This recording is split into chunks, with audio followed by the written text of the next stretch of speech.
perfect people, and God can use you, and He wants to use you. And as a matter of fact, not just you, but if you're faithful to what God tells you to do now, your children will be blessed. How many of you want your children to be blessed?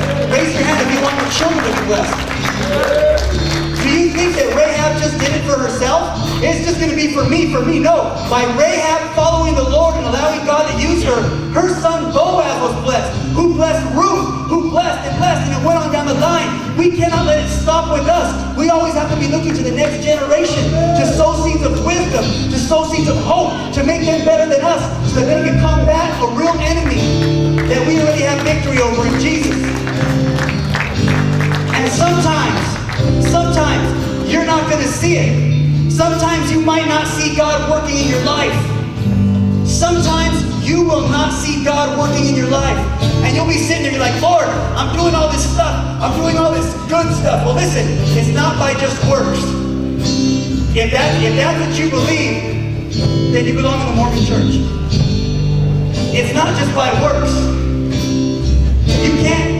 We do those works as a byproduct of our love of Jesus and how He's radically changed our lives. Not to gain anything or manipulate people or to say, look how good I am. It's supposed to be a byproduct of our love for Jesus. And you won't always see God working in your life. Listen closely, because I'm speaking to somebody here right now. Some of you might be sitting here, you're like, man, you know what? I understand. I've been there. But I don't see God working in my life. I don't see Him doing nothing. I'm having a hard time. I'm trying to keep faith. Let me remind you of something. Do you remember Shadrach, Meshach, and Abednego?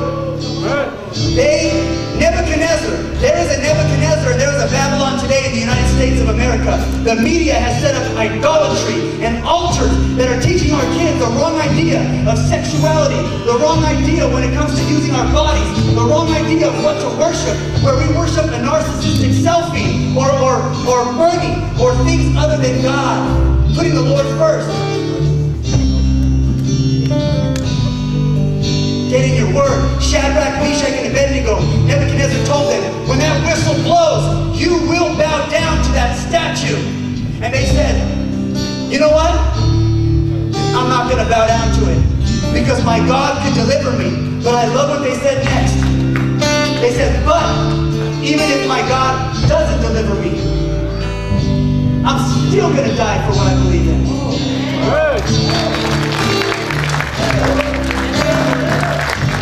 Here's the crazy part about that.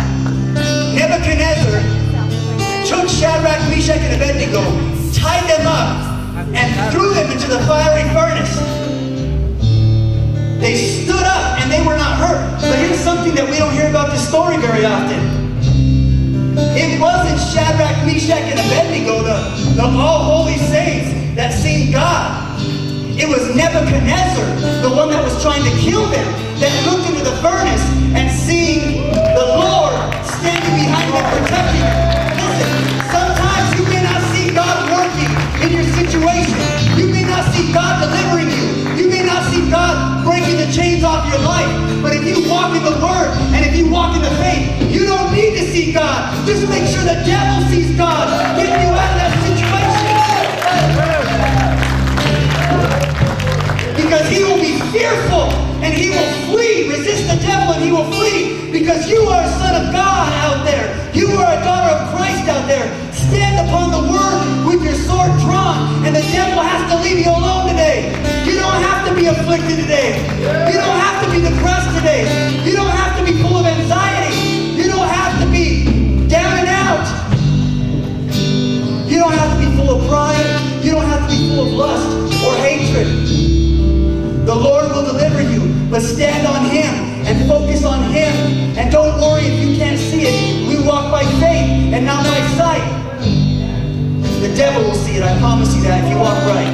If you walk worthy of the calling, the devil will see it. So for a quick moment, because we have a baby dedication today, but I don't want to rush the Holy Spirit because this is the Lord's thing. This ain't our thing. We don't walk by schedules and timelines. This is the Lord's thing.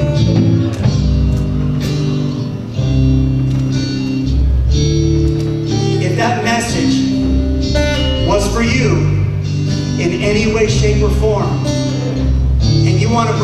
the altar and you want to thank the Lord that as you give your life to Him, you're grafted into the vine.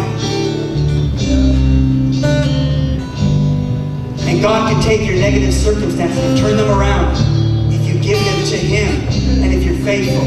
If this message touched you, then I want you to come and spend some time in prayer. And this is what we're going to do. I'm not going to pray with you, and I'm not going to have people pray with you. Unless the Lord leads somebody. Let me tell you why. Because the Holy Spirit is